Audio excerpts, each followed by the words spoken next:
The alien queen was feared at night by all. Until a human stepped forward.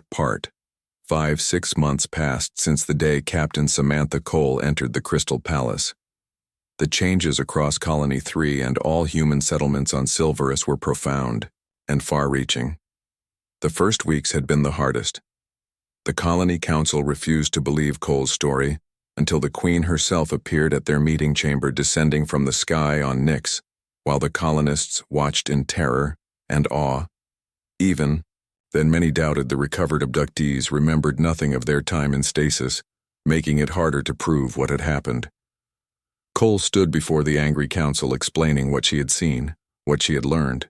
She showed them recordings of the Void Eaters, told them of the ancient war fought by the Queen's people. She revealed the truth about the crystals the colonists had been mining, each one containing the memories and knowledge of a lost civilization. Sharon, the head of the council, pounded her fist on the table. "This is madness," she shouted. "You expect us to believe that this creature who has terrorized our colonies for years is actually protecting us? That we should help her?" Cole remained calm.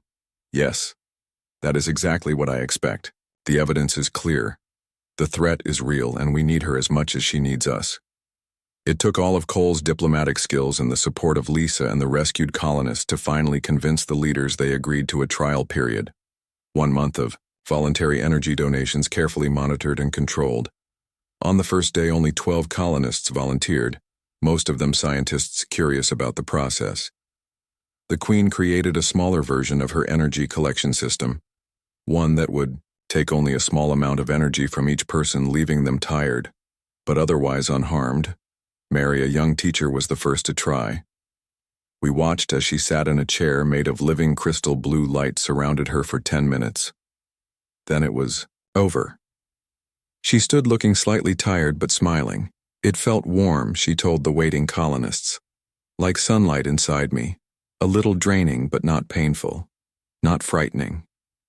By the end of the first week, 40 colonists had volunteered. By the end of the month, over 200. When they saw that everyone returned safely, that the process left no lasting harm, more came forward. The Queen kept her word. No more night laws. No more abductions. Nyx no longer hunted in the darkness. Instead, the dragon ship was seen flying with human pilots, teaching them maneuvers and tactics developed over thousands of years. Cole sent reports back to Earth Command explaining everything that had happened. They were not well received. Her superior officers called her actions reckless, dangerous, bordering on treason. They ordered her to arrest the Queen, seize her technology, and return to Earth immediately. Cole refused. "I have seen the void," she wrote in her final report. "I have witnessed what is coming. If we follow the old ways of fear and control, we will all die. The Queen's beacon is our only defense, and it requires cooperation, not conquest. I respectfully decline your orders and resign my commission effective immediately. I will remain on Silverus as liaison between humans and the Queen." 3 weeks later, a military transport arrived carrying General Wilson and a squad of armed soldiers. They came to arrest Cole and take control of the situation. They found something they did not expect: the entire colony, standing together with the Queen's citizens and scientists, soldiers and farmers united in purpose. When the general ordered his troops to move in, they refused. Not a single soldier would raise weapons against their fellow humans or the Queen, who now walked freely among them. General Wilson found Cole at the new Energy Collection Center, a beautiful structure of crystal and steel, built through human and elven cooperation. "You have no idea what you've done, Captain," the general said, his voice cold, lying with an alien power without authorization, creating a panic about these Void Eaters based on what images in your head. The word of a creature who kidnapped our citizens. Cole gestured to the room around them where colonists came voluntarily to donate energy. Each sat for 15 minutes in comfortable chairs watching entertainment on screens while a soft blue glow surrounded them. They left looking slightly tired, but at peace, knowing they had contributed to their own protection. "I know exactly what I have done, General," she replied, "and so do they. These people understand the threat. They have seen the evidence. They make their choice freely. Show him," Lisa said, standing nearby. "Show him what we have built together." Cole led the general to a transport vehicle. They flew to the eastern hills where a massive structure now stood, a joint project between human engineers and the Queen's crystal technology. The new beacon twice as powerful as the one in the palace, powered by willing donations, not stolen lives. The general watched as it operated. Human technicians worked alongside the Queen, monitoring energy levels, adjusting systems. The cooperation was seamless. "This is larger than politics," General Cole said. "This is survival, not just for humans or elves, but for all life in this sector. We have 10 years, maybe less, to prepare." These people understand that. The general remained skeptical. But when Cole showed him the recovered data from the Queen's archives, the sensor readings confirming movement at the edge of the sector, the evidence became harder to dismiss. He returned to Earth with a new report. The panic Cole had predicted began. Then slowly, new understanding. Ships arrived bringing scientists, engineers, military strategists, all coming to learn from the last elf in the galaxy. By the 6-month mark, Colony 3 had transformed the night curfew, replaced by a thriving evening culture. Humans and the Queen working together, studying the ancient elven knowledge, building new defenses. The stories changed too. No longer was the alien Queen feared at night. No longer did parents tell children to beware the dragon. Now they told tales of cooperation of different species finding common ground in the face of a greater threat. Cole stood on a balcony of the Crystal Palace watching the colony lights below. The 3 moons of Silverus cast silver light across the landscape. She felt the Queen before she saw her, the mark on her arm warming slightly. "Your people adapt quickly," the Queen said, joining her. "They learn, they grow, they change. I had forgotten such traits watching from afar." Cole nodded. "Necessity drives us. Sometimes fear, sometimes hope. Right now, both." The Queen gestured to the stars above. "The beacon is working better than before. The steady flow of energy from many, rather than the complete drain of a few. It creates a more stable field. You were right about that." Cole smiled slightly. "I told you, voluntary cooperation would yield better results." The Queen made a sound. That might have been laughter. "It is strange to admit, but in my 9,000 years I had forgotten the power of willing sacrifice. I took what I needed, because I saw no alternative. You showed me one." Below them, a new group of pilots trained with Nyx, learning to control smaller versions of the living ships. The Queen had shown them how to grow these vessels using the crystal technology merged with human engineering. Within a year, they would have a fleet. Within 5, they would have an army. The latest reports from Deep Space Monitoring showed the void still approaching. But now they had hope. They had time. They had knowledge. And most importantly, they had unity. Lisa joined them on the balcony, carrying data pads. "I have the new rotation schedule," she said. 300 volunteers this week. With the new collection process, they only need to donate once a month now. The energy output is 30% higher than our projections." "Excellent," the Queen said. "You have done remarkable work." Dr. Lisa nodded, looking at the distant lights of the colony. "Funny," she said. "They used to call this world cursed. Now people are requesting transfers here from Earth. The waiting list is 6 months long. Everyone wants to be part of this." A flash of light from the training grounds caught their attention. Nyx had transformed, demonstrating his true nature as a living ship. His purple-black scales reforming into sleek hull panels, his wings becoming energy fields. The human pilots watched in awe, learning secrets of technology thousands of years beyond their own. "You know what the colonists are calling you now," Lisa said to Cole. Smiling, "I have heard rumors," Cole replied with a slight grimace. "The Night Queen's tamer," Lisa said with a laugh. "Though Lirelai hates it even more than you do." The Queen made that strange laughing sound again. "I am 9,000 years old, a survivor of an ancient species, the last guardian of forgotten knowledge, and they reduce me to a wild creature in need of taming." Cole shrugged. "Humans love their stories, their myths. It gives them ways to understand things beyond their experience." The Queen studied Cole in the moonlight. "Through our bond, I can sense your thoughts. Samantha. Cole. You still worry. Earth, Will not truly. Unite until the threat is visible, until it is almost too late. Cole nodded. That is our way.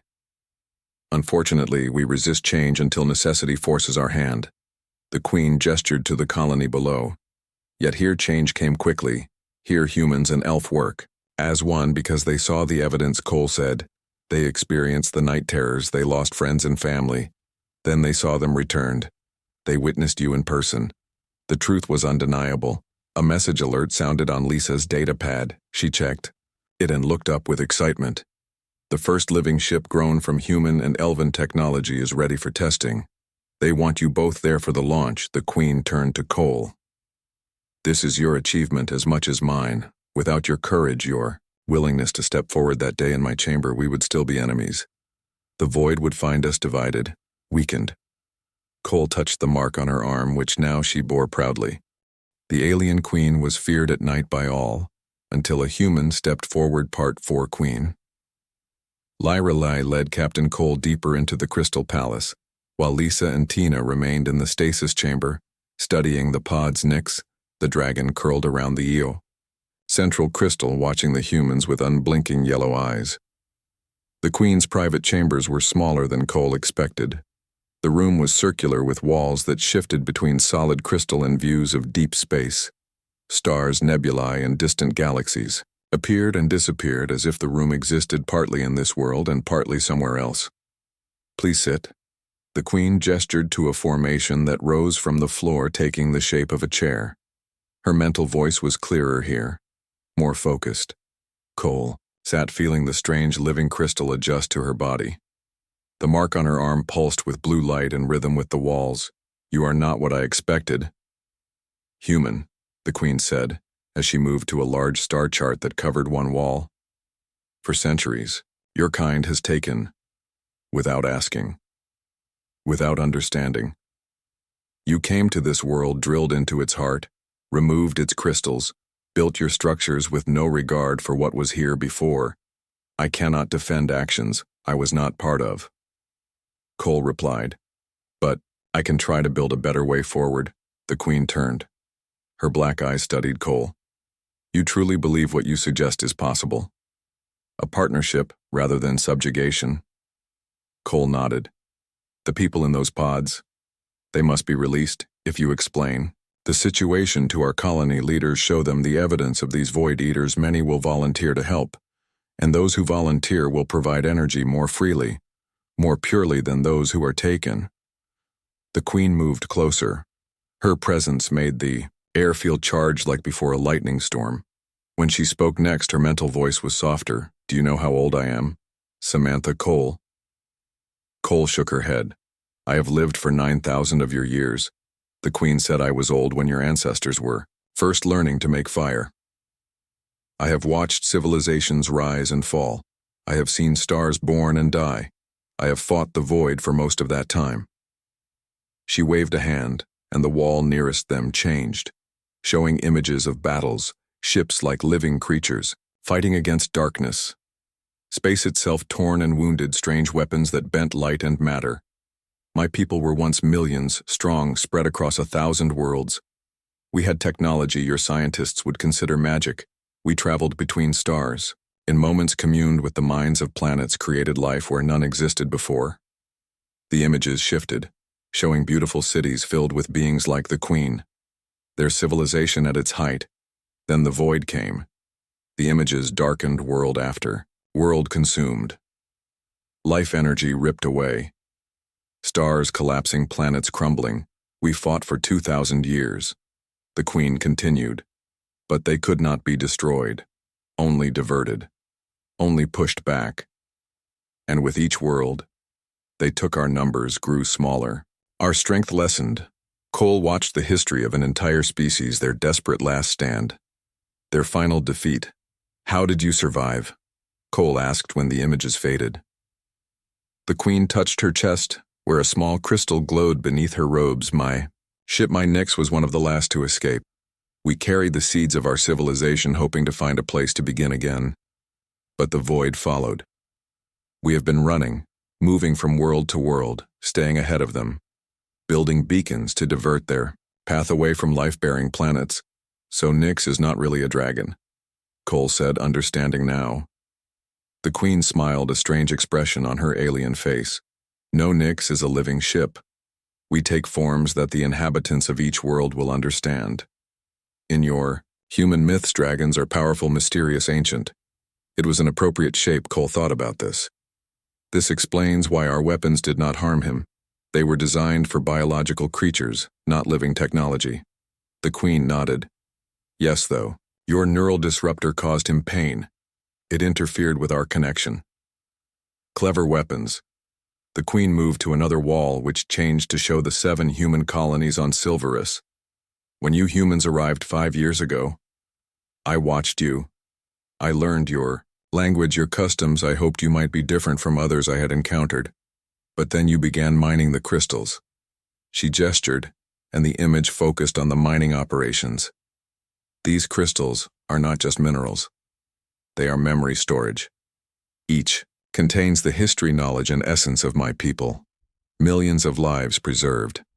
The last remnants of a dead civilization. And your people were taking them, crushing them, using them for fuel.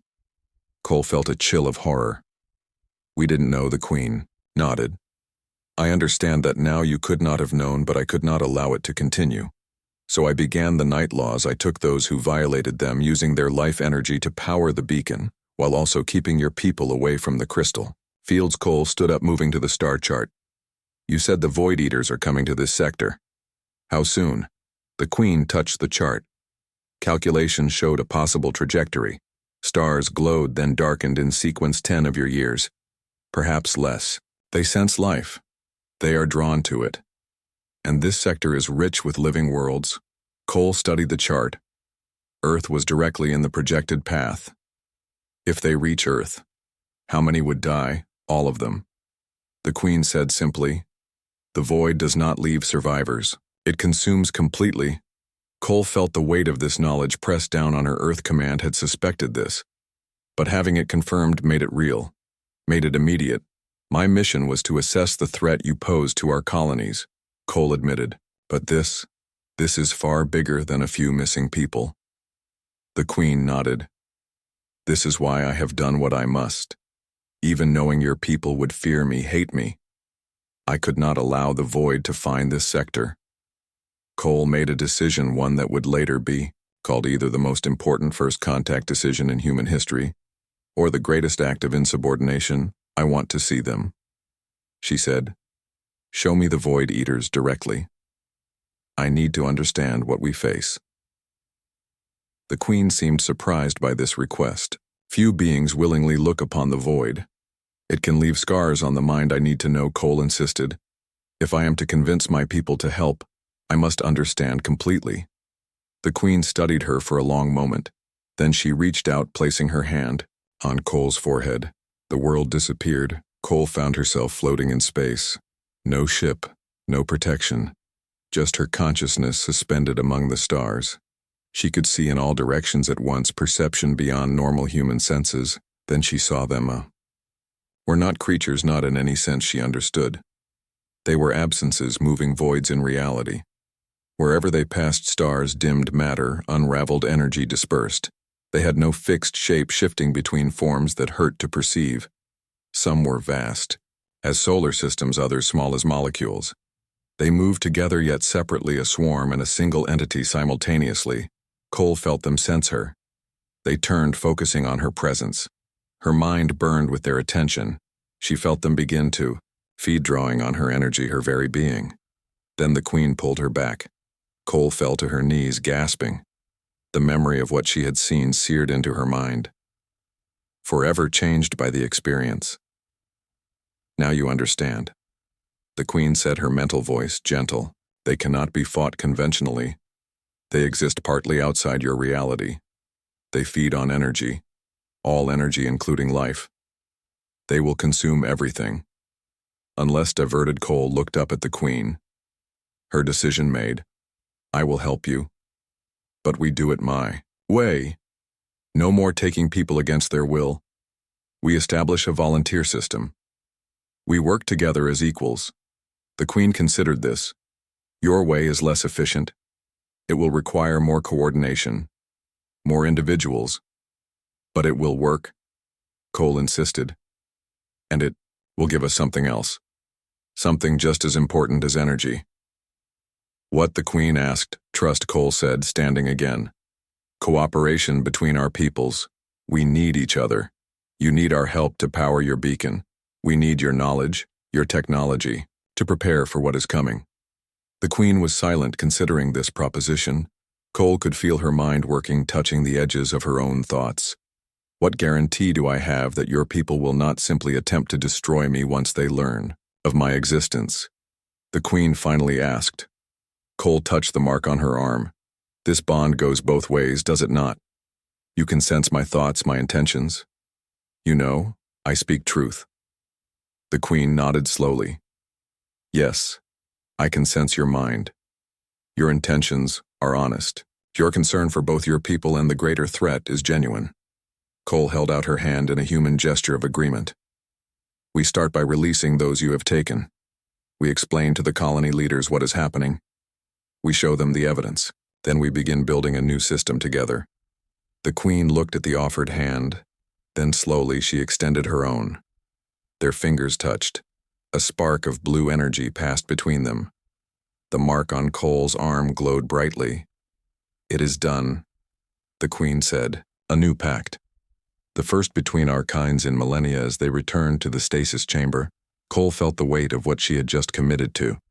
She had no authority to make such agreements. Earth Command would be furious. The colonies might reject everything when they learned the truth, but she had seen the void. She knew the alternative. Lisa looked up as they entered the prisoners. They are stable, but their energy is being constantly drained, she reported. We need to get them out soon. They will be released, Cole said. All of them today. Tina looked surprised. Captain, what happened? Cole looked at the Queen, then back to her team. We have a new mission. The Queen moved to the central crystal, placing her hands upon it. The entire chamber hummed with energy. The pods began to glow brighter. I will begin the revival process, the Queen said. They will wake confused but unharmed. They will remember nothing of their time. Here Lisa approached Cole. Captain. The alien Queen was feared at night by all, until a human stepped forward. Part 3. The mountain path grew steeper as Lisa Bennett, Captain Cole, and the 3 crew members climbed higher.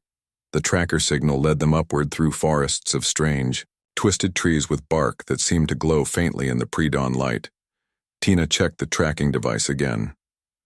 We are getting close, Captain. Less than a mile now. The signal has not moved for hours. Cole nodded. She felt strange the closer they got to the signal. Her arm with the alien mark burned slightly and her head felt heavy, like something was pressing against her thoughts. She knew these were signs that they were approaching something not human. The forest ended suddenly, revealing a wide plateau of bare rock. Ahead of them, rising from the stone, like it had grown there rather than been built, stood a structure that defied human architecture. The palace of the Queen stretched upward in impossible angles. Towers leaned out over empty space without falling. Parts of the walls seemed to shift between solid stone and something like colored light. The entire structure glowed with a soft blue radiance that matched the descriptions of the Queen's. Skin Kelly whistled softly. That is, not built with any technology I recognize. None of us would recognize it, Cole replied. This predates human civilization by thousands of years. The team crouched behind large rocks, studying the structure through binoculars. There appeared to be no guards, no visible security systems. But Cole knew appearances could be deceiving. Lisa pointed to a series of large openings halfway up the main structure. Those look big enough for the dragon to enter. There must be a larger chamber inside where it rests. Cole made her decision. We need to find a way in. Pat and Kelly will remain here as our backup. If we don't return by nightfall, they will head back to the ship and call for extraction. Tina, Lisa, you are with me. We go in quietly. Search for information about the missing colonists and get out. No engagement with the Queen unless absolutely necessary. They moved across the open plateau, keeping low. There was nowhere to hide, but they saw no movement from the palace. As they approached the base of the structure, they discovered a smaller entrance, a doorway sized for humanoid beings. The door had no handle, no lock, no visible way to open it. Cole approached it cautiously, reaching out with her unmarked hand. When her fingers were inches from the surface, the door simply vanished, revealing a corridor beyond. It recognized you somehow. Lisa whispered. Cole nodded, staring at her arm where the mark now glowed brightly through her sleeve. I told you there was a connection. They entered the palace, moving slowly. Tina kept her weapon ready, while Lisa recorded everything with a small camera attached to her jacket. The corridors inside were tall and wide. The walls glowed with the same soft light as the exterior, creating an effect like walking through blue twilight.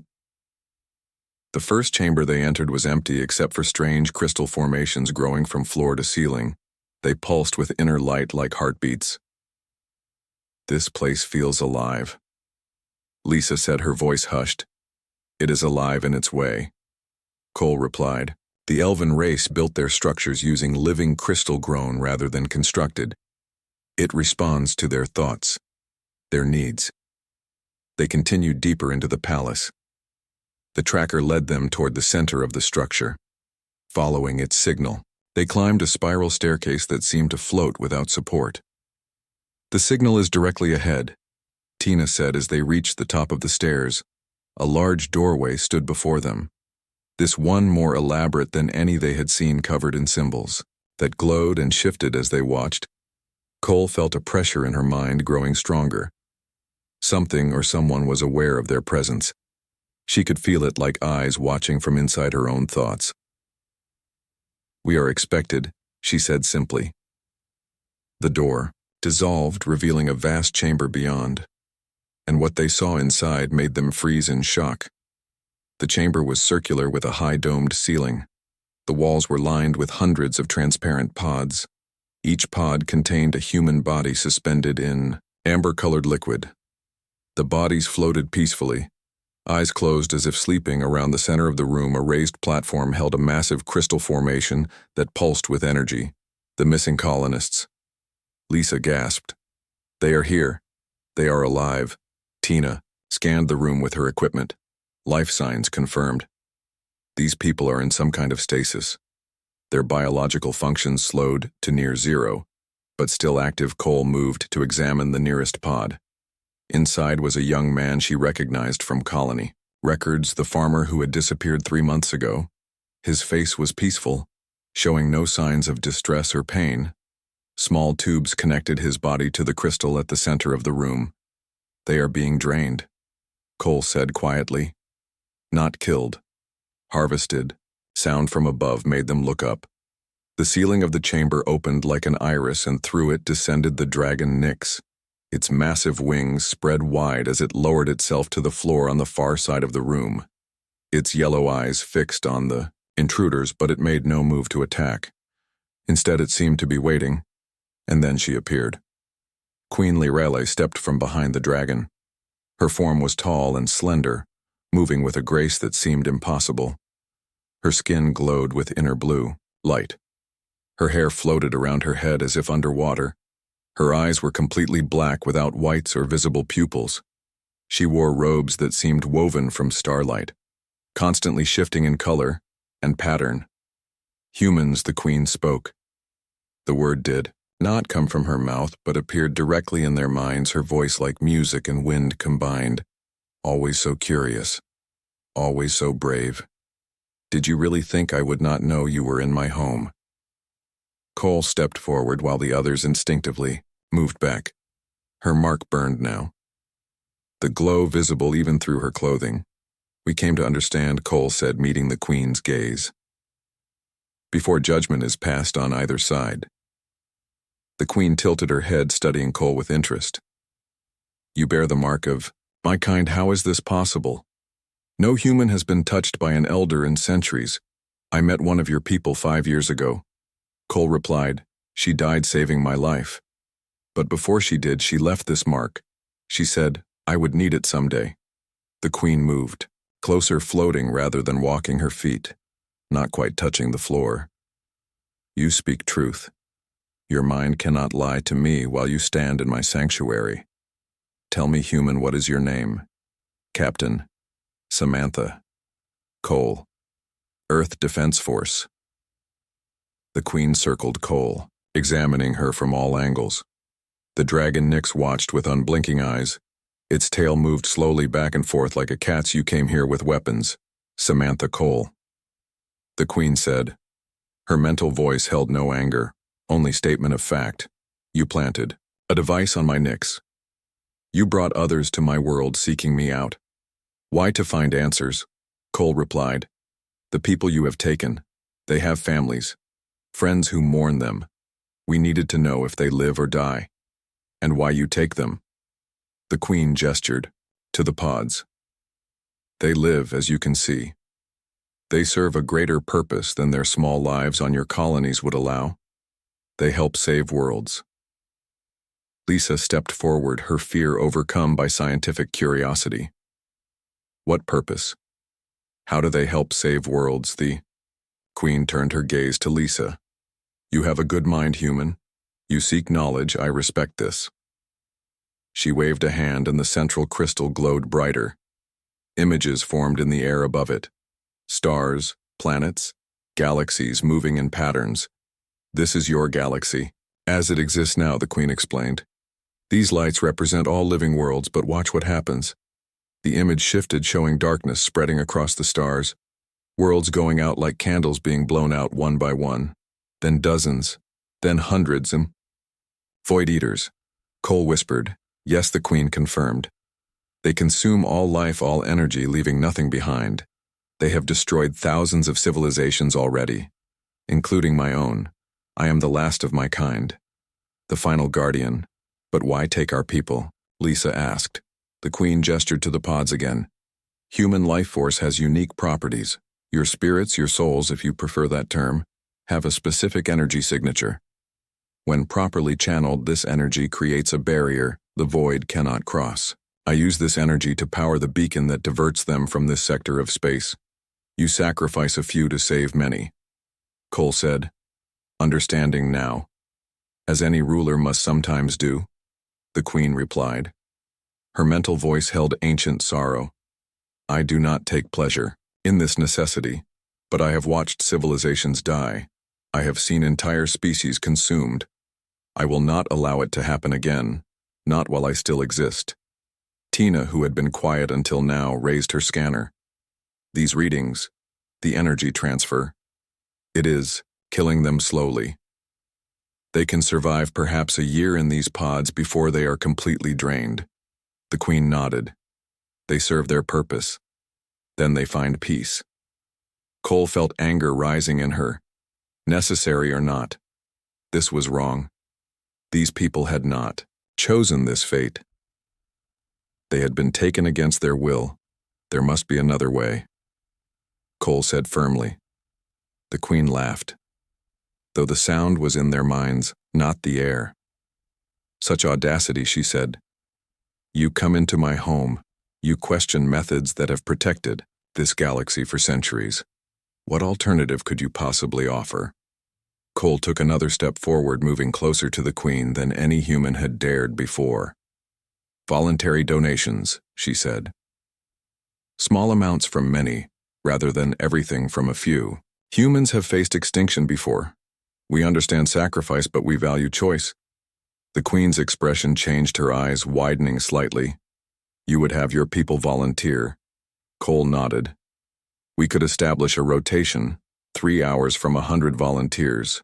Each week would provide more stable energy than complete drainage of a few, and no one would die. The Queen studied Cole closely. You believe your people would agree to this? Some would. The alien Queen was feared at night by all, until a human stepped forward. Part 2. Captain Samantha Cole had faced many enemies in her 15 years with Earth Defense Force. The Axoni swarm attacks near Jupiter, the machine rebels on Mars colony, the void pirates at the edge of human space, but nothing had prepared her for the sound of the dragon tearing at her ship beside her. Lisa Bennett looked pale and scared. This was not what the scientist had expected when she helped the ship land. Me about the Queen, Captain, Cole said as she checked her weapon one last time. How does she control the dragon? Lisa spoke quickly. The Queen and Nyx are connected somehow. They say she speaks to it with her mind. People who survived close encounters tell stories about how the dragon seems to understand complex commands. No one has ever seen the Queen up close and lived to describe it. The captain nodded. She had suspected as much. The briefings from Earth Central suggested some kind of psychic bond. That was why they had brought the neural disruptors, weapons designed to break mental connections between linked beings. The ship rocked again as Nyx moved its weight to a different section. The sound of metal tearing became louder. Tina Cole called to her weapons officer. Get the tracker ready. We may only get one shot at this, Tina. A small woman with dark skin and steady hands held up a small dart gun. This will attach to the target and let us follow it back to its lair. No matter where it goes, we can track it. Captain Cole turned to her crew. Listen up. We stick to the plan, defensive positions only. Do not kill the target. Our mission is intelligence gathering, not elimination. We need to know where the Queen hides. The top hatch of the ship burst open with a terrible sound of twisted metal. Moonlight poured in through the jagged hole, and with it came a horrifying head. The dragon Nyx pushed its way partly inside its yellow eyes, scanning the interior. Its scales shifted from deep purple to black as it moved. Its teeth, each as long as a human hand, gleamed in the ship's emergency lights. Now, Cole shouted. Her team moved with practiced precision. Tina fired the tracker dart, which embedded itself in the soft flesh under the dragon's jaw. Kelly and Pat fired their neural disruptors, blue energy crackling through the air and hitting the creature in its chest and neck. The captain aimed for the eyes. The dragon roared in pain and confusion. It had never felt weapons like these before. It pulled back from the opening, its massive body thrashing atop the ship. Did we get the tracker on? Captain Cole asked. Tina checked her small computer screen. Confirmed. The signal is strong. We can track it anywhere on this planet. The dragon took flight, the sound of its massive wings beating the air, making the trees around them bend. The ship groaned as the weight lifted off it. That went exactly as planned, Cole said, allowing herself a small smile. The creature was not harmed, just startled. It will return to its master now, and we will follow. Lisa looked at the captain with new understanding. You wanted it to find you? Cole nodded. That was the plan all along. We needed to plant the tracker. The distress call, the fake emergency. All of it was to get our ship on the ground quietly without alerting the local authorities or the Queen. Pat. The ship's engineer approached. The hull. Damage is significant, Captain, but the ship can still fly. We should move it to a more secure location before sunrise. Good, Cole said, turning to Lisa. Dr. Bennett, we need a place to hide this ship somewhere the colonists won't stumble across it. Lisa thought for a moment. There are caves in the eastern hills. They are deep enough to conceal the ship. But we would need to move it before daylight when the mining teams start work. Cole checked the time. We have 4 hours until sunrise. Plenty of time. Pat, get the ship ready for short-distance flight, low altitude. Kelly, monitor that tracker. Make sure we don't lose the signal. While the crew prepared the ship, Cole took Lisa to a small room at the back. This was the captain's private quarters, simple and military, with only a small bed and desk. I need you to understand what we are dealing with, Dr. Bennett. Captain Cole said, her voice softer now. This is not just about your missing colonists. Earth Central believes this Queen may be the last of an ancient species thought extinct for centuries. The elven race. Lisa looked surprised. How is that possible? The elven civilization collapsed during the Proxima Centauri disaster 300 years ago. All historical records show none survived. Cole pulled out a small device from her desk drawer and activated it. A hologram appeared showing an image of a being that looked similar to descriptions of Queen Lyra. This image was captured 200 years ago on a remote outpost near the Orion Nebula, Cole explained. The being called herself a guardian of old knowledge. She warned about a threat. She called the Void Eaters entities that consume entire worlds, then she vanished. Our scientists believe she was an elf, that she might be your Queen. Lisa studied the image. The resemblance was strong, but not perfect. The being in the hologram had lighter skin and her ears were differently shaped. but the overall appearance was too similar to ignore. If she is an elf, why is she hostile toward us? Lisa asked. Why take our people? Cole turned off the hologram. That is what we need to discover. Our orders are to locate the Queen, establish contact if possible, and determine if she is a threat or potential ally against the greater dangers that lie beyond our current space. A knock at the door interrupted them.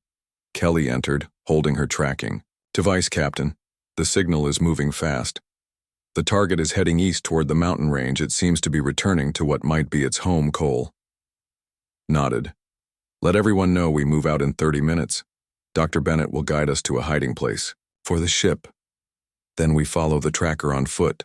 Lisa looked uncertain. I should return to the colony. They will wonder where I am. The captain shook her head. You know too much now. Doctor, you are part of this mission, whether you planned to be or not. Besides, we need your knowledge of the local terrain as they prepared to move the ship. Lisa watched Captain Cole with growing curiosity. The woman moved with confidence, giving orders that were followed without question. Her eyes missed nothing, and her face rarely showed emotion. Yet there was something else. Something Lisa couldn't quite identify. A sadness, perhaps. Or a determination that went beyond military duty.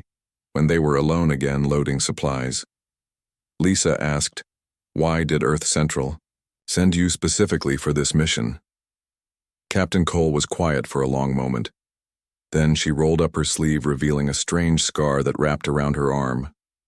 The mark glowed faintly blue in the dim light. 5 years ago, my unit encountered something on a remote moon in the Centauri system. Cole said, her voice low. Something that left this mark on me and killed everyone else in my squad. Since then, I can sense things. Others can't. I knew about your queen before we ever landed. I can feel her presence like a weight in my mind. Lisa stared at the glowing mark. What does it mean? Cole rolled her sleeve down. Earth Central believes I was marked by the same species that your queen belongs to. They think I might be able to communicate with her in ways others can't. The ship hummed to life, its engines now running quietly enough to avoid detection. They flew low through the night, following Lisa's directions to the caves in the eastern hills. The mountains loomed ahead, dark shapes against the night sky. Somewhere in those peaks, the dragon had returned to its master, as they secured the ship in a deep cave. Kelly approached with the tracking device. It has stopped moving.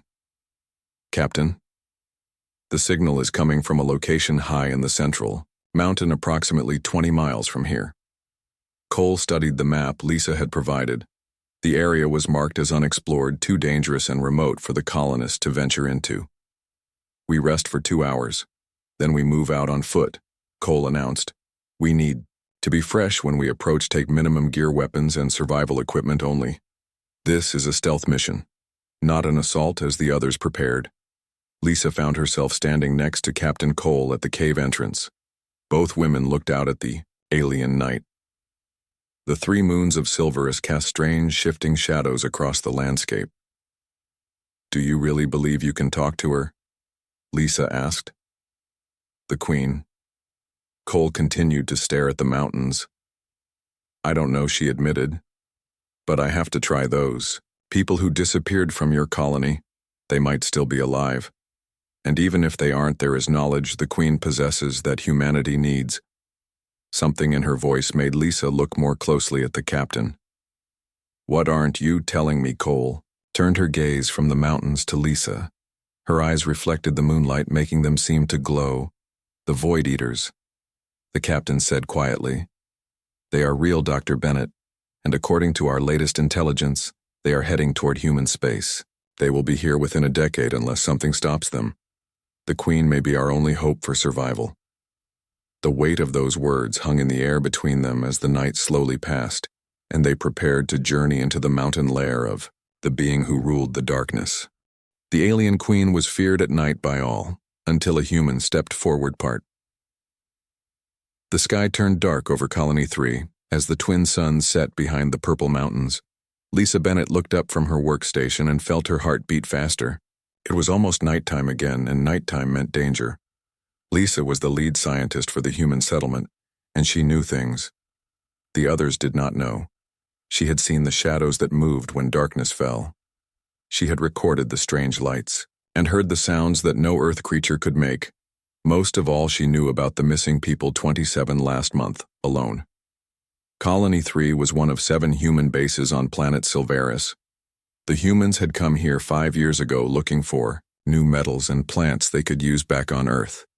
They built their homes and labs and started to learn about this new world, but they did not know the world already had an owner. Queen Lyrelai ruled Silveris. She was not human. She looked almost like the elves from old Earth stories, with long pointed ears and skin that glowed a soft blue in darkness. Her eyes were large and all black with no white parts. Her hair floated around her head like it was underwater even when there was no wind. But most strange was that she never aged, and some said she had lived for 1,000 years. The queen did not welcome the humans when they first landed. She watched them from her hidden mountain home. She let them build their colonies and start their work. But when they began to dig deep into the ground and take the special crystals that grew there, she became angry. That was when the night laws began. No human could be outside after dark. All doors must be locked. All lights inside must be off. The colony council said these rules were to save power, but Lisa knew better. The queen had a pet. It was not really a pet, but that was the word humans used for it. A massive creature that humans called a dragon. It had scales that changed color from deep purple to black depending on the light. Its wings stretched wider than 3 Earth transport ships. Its eyes glowed yellow in the dark, and it could see for miles. The dragon was named Nyx, and it hunted at night. When humans broke the night laws, they vanished. Lisa kept count in her private log because the council did not want people to panic, but everyone knew someone who was gone. Now today, Lisa was working late again. She studied the strange crystal dust that was always found where people disappeared. The dust glowed under her special light and seemed to move in patterns like it was alive or thinking. No Earth science could explain it. A loud alarm made Lisa jump. The warning system was going off, which meant something was coming from space. This was not normal. No ships were due from Earth for 6 more months. Lisa ran to the communication room where Kathy, the radio operator, was talking fast into her headset. A ship is requesting emergency landing approval. Kathy said to Lisa, "It Tau says its engines are failing and it has wounded crew. They say they are military, but I don't recognize their call." Sign. Lisa looked at the big wall clock. The suns had set 15 minutes ago. It was forbidden to allow ships to land after dark. The queen would be angry. "Let me talk to them," Lisa said, taking the headset. The small screen showed static, but a voice came through clearly. "This is Captain Samantha Cole of Earth, defense ship, Starlight Warrior. We have critical system failure, and 5 crew members. 3 are injured. We need immediate landing clearance." Lisa knew she should say no. The council would say no, but something in the captain's voice made her hesitate. "Captain Cole, this is Dr. Lisa Bennett at Colony 3. Landing after dark is against our rules." The voice came back sounding confused. "What rules, Doctor?" "We were not briefed about landing restrictions. This is an emergency situation." Lisa made a quick decision that would change everything on Silveris. "Captain, there is a ravine 10 miles west of our main colony. It is hidden from above by tall trees. Land there quickly and quietly. I will meet you with medical supplies. Do not use bright lights. Do not make noise. I will explain when I arrive." Lisa grabbed emergency packs and took a small rover vehicle. She drove with only dim running lights, using paths she knew well from day trips, collecting samples. The night air was cool on her face, and she listened carefully for the sound of large wings beating in the sky. When she reached the ravine, she saw the ship had landed. It was smaller than she expected. Military black with Earth defense symbols on the side.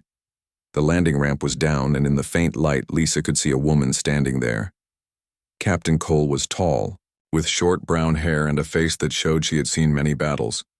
Her uniform was simple, but the marks on her shoulders showed high rank. Her eyes watched Lisa approach with careful attention. "You made good time, Dr. Bennett," the captain said. "Come aboard quickly." The less time we spend outside the better. Inside the ship, Lisa found it was not the regular transport she expected. The walls were lined with weapon racks and computer systems she did not recognize. 4 other crew members worked at stations or tended to equipment. None looked injured. Captain Cole closed the door and turned to Lisa. "There is no engine failure, is there?" Lisa asked, suddenly understanding she had been tricked. Captain Cole shook her head. "No, Doctor. But we needed to land quietly. Our mission is classified." Lisa felt afraid. "What mission? What do you want here?" Captain Cole pressed a button on a wall panel. A large screen lit up showing images of the dragon Nyx. Some were taken from far away, but others showed clear details of its eyes, its wings, its claws. "We are here to hunt the monster that hunts your people," Captain Cole said. Her voice was calm, like she was discussing simple weather and not the pet of the most dangerous being on the planet Earth Central. "Finally took notice of your missing colonists. They sent us to end the problem." Lisa stared at the captain. "Are you crazy? You can't kill the dragon. The Queen will destroy all of us, Captain." Cole smiled a small smile that did not reach her eyes. "You misunderstand. Doctor, we are not here to kill it, we are here to capture it, and through it we will reach the Queen herself." A loud sound from outside made everyone freeze, a roar that shook the small ship and made dust fall from the ceiling. The captain moved fast, grabbing a strange rifle from the wall. It had glowing blue parts and hummed when she activated it. "It seems our target has found us sooner than expected," Captain Cole said. She did not sound afraid. She sounded ready. "We need to move now." The ship shook again as something massive landed on top of it. Metal groaned under great weight. Lisa looked at the ceiling, then at the captain. "What have you done?" she whispered. "You brought the night right to us, Captain." Cole checked her weapon and nodded to her crew, who were now all armed with similar strange guns. They moved with practiced steps, taking positions. "Dr. Bennett," Captain Cole said, her voice now hard and commanding. "I need to know everything you know about this creature and its master. Tell me now while we still have time." Above them, the dragon Nyx began to tear at the ship metal, screeching as its claws ripped through the hull. The hunt had begun, but this time the hunter might become the hunted.